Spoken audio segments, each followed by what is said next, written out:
27th of San Francisco. You know, there's probably a Freudian reason behind all of that. It may go down as the great, because when is this? What does this coincide to? See, in April, May, and June, Hiss put together what a great name, Hiss. What a snaky guy. Put together the UN. It was ratified October. Now, Gorby, this is the year of tolerance. This is the 50th anniversary of the UN. So Gorby's meeting in San Francisco coincides with the actual ratification of the UN. So don't you think he's going to pull that together? There are two agenda. One is the New World Order. They're calling it the birth of a global civilization. And what is Saturday? Tomorrow? Tomorrow is Earth Day. The second of Gorby's curriculum in San Francisco for 8,000 world leaders is Earth Charter. The Earth Charter. In my newsletter for this month, you'll see where I cite a lot of what I think are interesting things to prove to you that America is being manipulated rapidly, as the rest of the world is, into worshiping Mother Earth. I take, and I know it may be sensitive to you, but I take it because I think it is a striking example. There's a group of nuns that have a farm up in Indiana. And the nuns have said, we are proving through our work here at the farm that Mother Earth does not need us. We need her. You're going to see in every facet where more and more emphasis goes away from God and more emphasis goes upon worshiping the environment and Mother Earth. Now, do you think that's a lie or not? And when you get, because here is a long list. There's 8,000 people coming. This is just a partial list. Let me mumble real quick some of these things. The president of Kazakhstan, the foreign minister of Indonesia, the minister of Spain, the Moroccan ambassador, the premier of Federal Republic of Germany, Zbigniew Brzezinski, George Bush, the prime minister of Turkey, Senator Alan Cranston, oh, what a wonderful man, minister of Israel, the president of the Czech Republic. Hey, maybe he'll bring some National Guard for you guys here in Texas. The prime minister of the Netherlands, the prime minister of Japan, the president of Tanzania, the prime minister of Jamaica, a little steel band going on, George Shultz, Margaret Thatcher, Ted Turner, Paul Volcker, Al Gore, Nelson Mandela, Mother Teresa, Ted Koppel, hallelujah. It goes on and on. Do you think they're going to come away from this world meeting in San Francisco on the 27th of San Francisco? I think that probably is a good, they'll rename the month, the 27th of San Francisco. I think they're going to come away with a new God, a vanilla God. Now, this is a piece out of, I'm going to rip through this kind of fast because I want to make some points. This is a piece out of the Las Vegas newspaper. We get a thing called the RJ. So I'll just read it and say, whoop, look at here. And it says that the UN Charter of the Child, back in 1991, England signed on. Nothing really much happened. Then it says here, in 1995, this last month, this is March 19th, they're reporting that just happened.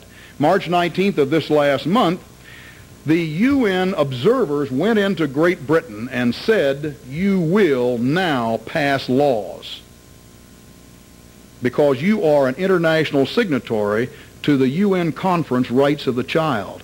Your new laws will state that there will be no chastisement of any child in any home. Your children will be your oppressors. Thank you. That's a little bit out of Matthew 24 and the understanding.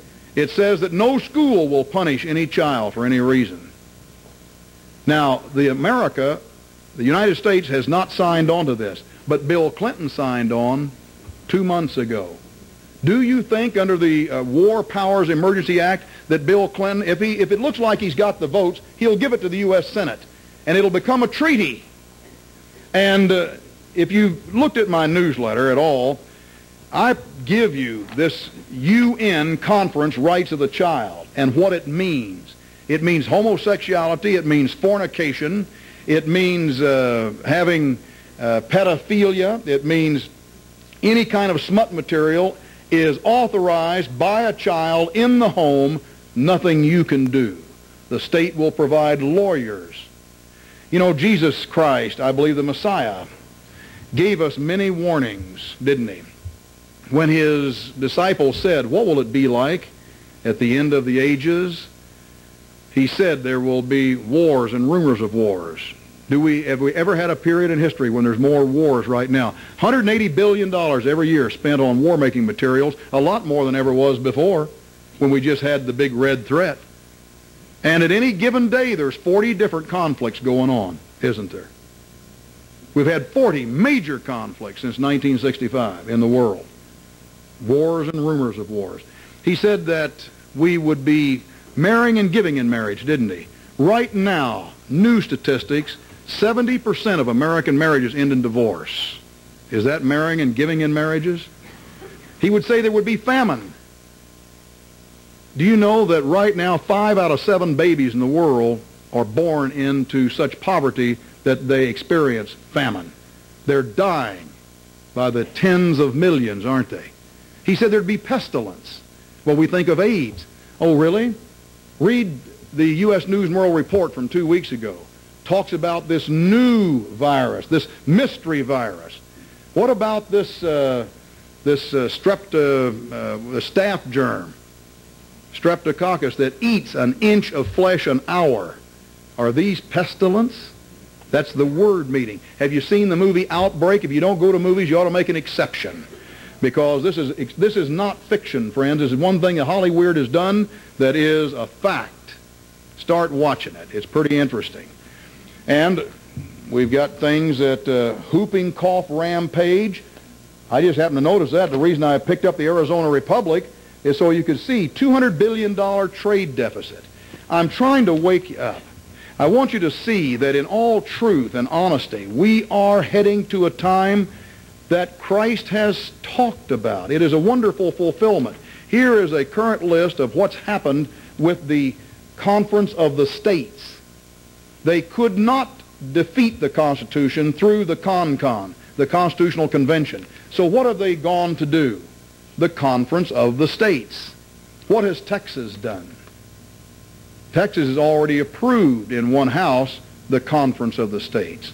Are you going to let the other house go? Are you going to add your name, a great name, Texas, the Republic of Texas, to a list that would rewrite the Constitution of the United States? And who are you going to get to rewrite it? Here's this counter-terrorist bill that everybody's excited about right now. Suspends posse comitatus, allows military to start enforcing civil law. Just like the BATF lied and gained military equipment to go into Waco, the same can be done with regular Army troops in the United States. So we come to this point in time where we say, my gosh, is it kind of serious, would you say? So what do you do about it? Well, here is where I think the most exciting and interesting part of this presentation comes. When the Israelites were taken into captivity by Nebuchadnezzar, they were moved into Babylon. That first captivity didn't last very long, about a generation, about 50 years. And then who overthrew Nebuchadnezzar? It was a man named, remember Nebuchadnezzar's dream? He saw, and Daniel explained all of this, didn't he? His buddies, Shadrach, Meshach, and Abednego. Here was a head of gold. Who was the head of gold? Nebuchadnezzar, most perfect, powerful, earthly king ever. He ruled. And then what happened? Cyrus from Medo-Persia took over. Cyrus, if you'll read in the Bible, had in chapter 1st verse of Ezra, he had a vision where God said, you let these Israelites go to rebuild a temple. So he did, didn't he? How many of the Israelites left Babylon and went back to Palestine and Jerusalem? All of them? Was it like Moses